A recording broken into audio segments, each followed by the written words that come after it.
Welcome to Club Zero, the show where we embark on a cinematic quest to uncover the worst movie ever made. Over a total of 15 weeks, we'll dive deep into the bottom of the barrel of filmmaking, screening 15 of the most critically panned and universally reviled films in history. The rules are simple. To qualify for Club Zero, a movie must have at least one score of 0% on Rotten Tomatoes, whether it's from the critic side or the audience. Whatever the other score is can only go up to a maximum of 10%. Each week, I'll review one of these cinematic disasters and decide which one is worse than the last. By the end of our journey, we'll crown the ultimate worst movie ever made. We are now on to the second week of Club Zero, where we'll be taking a look at 2020's The Murder of Nicole Brown Simpson, which is loosely based on probably the most well-known murder and subsequent acquittal case in history.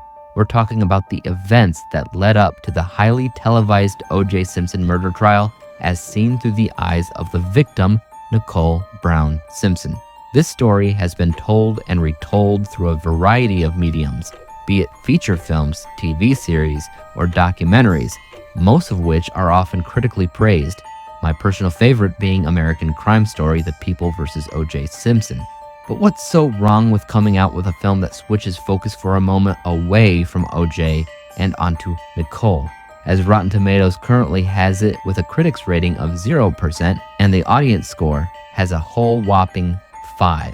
How can a movie based off of true events become so detested with such talented names as Mena Suvari, Taryn Manning, and Nick Stahl, otherwise known as John Connor from everybody's favorite, or maybe not so favorite, Terminator film, T3 Rise Against the Machines?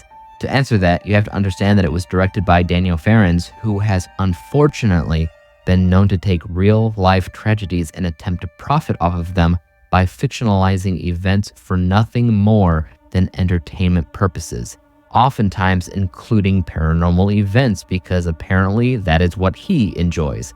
This includes the Amityville murders, chronicling the story of the initial killings that made that house so famous in the first place, as well as the haunting of Sharon Tate. Now, while I did not see the film about Sharon Tate, I did see the Amityville film, which, as a fan of that story, there were parts that I liked and parts that I didn't.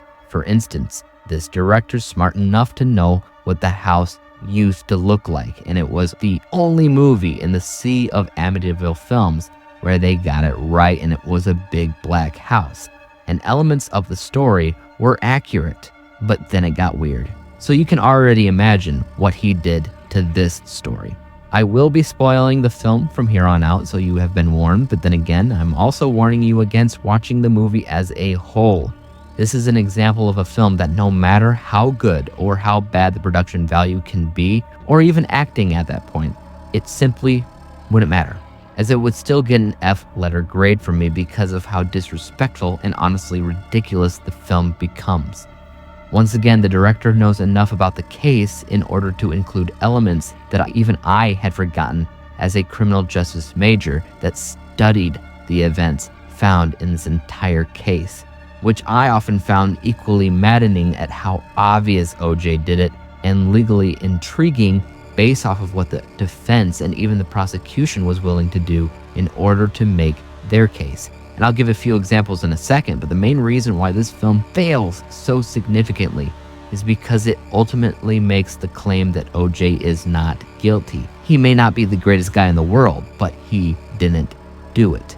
They even slightly made Nicole Brown Simpson seem too paranoid, as if she was just a twinge too crazy, and her delusions of OJ being this horrible person is the exact reason why the prosecution went so hard on making the claim that he's the guy. And most ridiculously, the film claims that there was indeed a serial killer going around the country killing people, known as the Casanova Killer, that was the one to actually do it.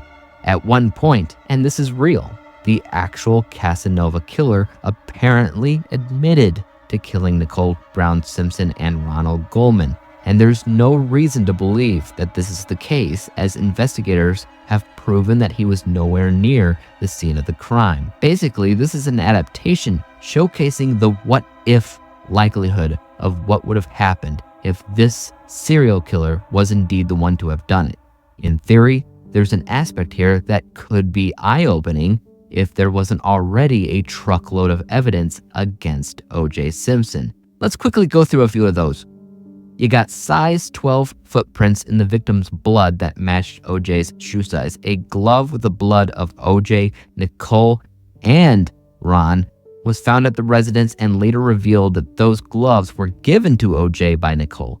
Both victims' bloods, both of them, and O.J.'s blood, were found in his car. Nicole's blood was found on O.J.'s socks. O.J.'s hair was found on Goldman's shirt. O.J.'s hair was also found on Nicole. Blood from whoever the killer was discovered at the scene of the crime, and O.J. had a recent wound on his hand that matched the killer's blood with a 1 in 10 billion chance of error. O.J. was also known to have a history of domestic violence with Nicole, and he stalked her. They never suspected or investigated anybody else for the murders, and you can't forget the hours-long slow speed car chase when he ran from the cops with a gun to his head and a suicide note. Sounds pretty innocent, doesn't he? This is open and shut. But the defense ultimately won when they tried to turn the murder case into a racial case, where the cops, simply being racist, planted evidence to put him away. Why exactly would they do this when it's also confirmed he was friends with most of the cops? The defense case didn't make a lot of sense logically, but they somehow did their jobs and he was acquitted. That is ultimately when he wrote If I Did It, which is really, there's so much going on there that I could talk about, but I'm not gonna do that right now. And ever since the murders took place 30 years ago, O.J. has done little but make cheeky jokes about the event and all but admit his guilt. You should see some of his stuff on TikTok. This is the type of movie that might work for people that don't look into history at all, because all of that DNA evidence is irrefutable. And if there really was a serial killer going around town, the defense would have used that theory. That would have been their smoking gun, not a glove that clearly fits, but O.J. is acting like it doesn't. As I had said, it doesn't really matter how good or bad the production value was. But to be honest, it's not great. The script and the audio mixing specifically made the entire movie feel amateur and cheap. The acting, even though I have faith in a few of those actors, felt insanely bad. I know it isn't them, it has to be the script, audio mixing, and weird choices for the soundtrack of the film, which was a lot of random piano music that didn't seem to fit those scenes, as if the people making the film just went with a royalty-free music service and chose music at random. I'm not kidding, that is exactly what it felt like. So even though production value could have been, $10 billion for all I care, the fact that not even that was very good tells me that we have smart people working in the film industry that were probably pitched the idea of this film, and they were all like, no, thank you. Why? Because everybody knows O.J. did it. That's not an oversimplification. Everybody knows. So making this movie is butchering the memory of Nicole Brown Simpson and Ron Goldman. It is disrespectful, it's offensive, and it's a movie that shouldn't be seen. I've said it once, I will say it again. The worst types of movies that have ever existed were films that had no soul and are actually offensive. There's some things you shouldn't do, ever, with film, and whatever this movie was, is one of them. Obviously, I'm going to be rating this movie an F-letter grade, but what about you guys? Have you actually seen this travesty of a film? Let me know. As for YouTube, you guys know what to do. Hit the like, subscribe button, and bell to be notified when I come out with my next installment for Club Zero, which right now is a mystery. You're going to have to come back to learn what it is next week.